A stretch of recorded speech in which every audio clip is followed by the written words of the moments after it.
ప్రభు అయిన యేసుక్రీస్తు వారి యొక్క శ్రేష్టమైన నామంలో మీ అందరికీ నా వందనములు. క్రీస్తునందు ప్రియ సహోదరి సహోదరులారా, పరిశుద్ధ గ్రంథము నుండి 139వ కీర్తన 17వ చరణము. దేవా, నీ తలంపులు నాకెంత ప్రియమైనవి, వాటి మొత్తం ఎంత గొప్పది. దేవుడి వాక్యమును మన వినికిడిలో ఆశీర్వదించునుగాక. చిన్న ప్రార్థన చేసుకుందాం.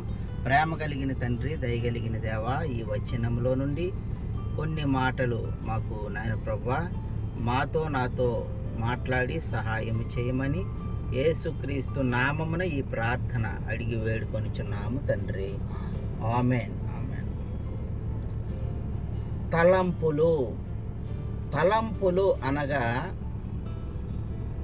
ఆలోచనలు, యోచనలు, భావనలు.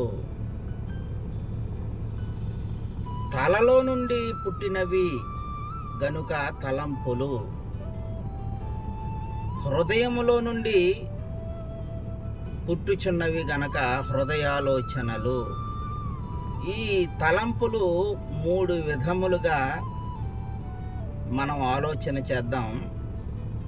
మొదటిగా తలలో నుండి ఈ తలంపులు వస్తాయి. రెండవదిగా మనస్సులో నుండి ఈ తలంపులు వస్తాయి. మూడవదిగా హృదయములో నుండి హృదయాలోచనలుగా ఈ తలంపులు అనేవి మానవ జీవితంలోనికి వస్తూ ఉంటాయి, పుడతా ఉంటాయి. ఈ లోకంలో జీవిస్తున్న మనుషులు మంచి తలంపులు కలిగి ఉంటారు. ఉన్నతమైన స్థానాలను అందుకోవాలని, ఒక మంచి స్థానంలో ఉండాలని ప్రతి మనిషి కూడా కోరుకుంటా ఉంటాడు. ఈ జీవన విధానంలో ఆయా పరిస్థితుల్లో అందరికంటే నేను ముందుండాలి, నా జీవితం ఒక ఉన్నతముగా ఉండాలి, 10 మందిలో మంచి పేరు తెచ్చుకొనాలి, ఒక ఉన్నతమైన స్థానంలో ఉండాలి, నాకు మంచి భవిష్యత్తు ఉండాలి అని ప్రతి మనిషి కోరుకుంటా ఉంటాడు. ఒక ఉద్యోగం సంపాదించాలంటే అందరికన్నా మంచి ఉద్యోగంలో నేను ఉండాలి. ఒక వ్యాపారం కానీ, ఏ రంగమైన, ఉదాహరణకి ఈ లోకంలో ఒక మంచి ప్రయత్నాలలో ఏ ప్రయత్నమైనా సరే ముందుండాలని మనిషి కోరుకుంటా ఉంటాడు.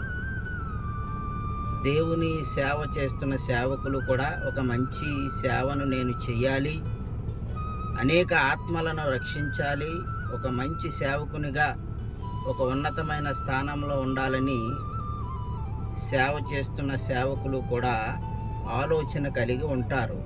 ప్రతి ఒక్కరూ కూడా ఒక ఉన్నతమైన స్థానంలో ఉండాలని కోరుకుంటారు. అయితే దేవుడు తన ప్రజల పట్ల మంచి తలంపులు కలిగి ఉన్నారు. ఎన్నో ఆలోచనలు, ఎన్నో భావనలు, ఎన్నో తలంపులు తన ప్రజల పట్ల మంచి ఉద్దేశం కలిగి ఉన్నారు. దేవుడు తన ప్రజలను దీవించాలని, తన ప్రజలను ఆశీర్వదించాలని ఎన్నో తలంపులు కలిగి ఉన్నారు. చదువుకున్న వాక్యములో దేవా, నీ తలంపులు. భక్తుని మీద దేవుని తలంపులు ఎన్నో విధాలుగా దేవుని బిడ్డలకు దేవుడు తన పిల్లల పట్ల మంచి ఆలోచనలు కలిగి ఉన్నారు. తన పిల్లలను ఒక ఉన్నతమైన స్థానంలో పెట్టాలని, దీవించాలని దేవుడు ఎన్నో తలంపులు కలిగి ఉన్నారని పరిశుద్ధ గ్రంథం తెలియజేస్తుంది. మనుష్యులు పైరూపమును లక్ష్యపెట్టుదురు గాని యెహోవా హృదయమును లక్ష్యపెట్టును. దేవుడు హృదయమును లక్ష్యపెట్టే దేవుడిగా ఈ వాక్యంలో మనం చదువుకున్నాం. హృదయమును, అనగా హృదయములో ఉన్న ఆలోచనలు ఎలాగున్నాయో దేవుడు చూస్తూ ఉన్నారు. దావీదు యొక్క ఆలోచనలు దేవునిని మహిమపరచాలని, దేవునిని స్తుతించాలని, దేవుని నామమును గొప్ప చేయాలని దావీదు హృదయములో దేవుని ఎడల మంచి తలంపులు,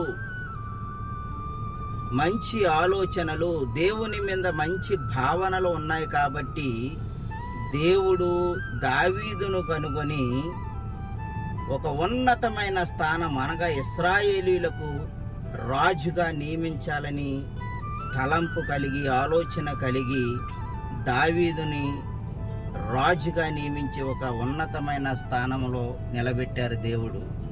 కాబట్టి క్రీస్తునందు ప్రియ సహోదరి సహోదరులారా, దేవుడు మీ ఎడల ఉన్నతమైన తలంపులు, మంచి ఆలోచనలు కలిగి ఉన్నారు.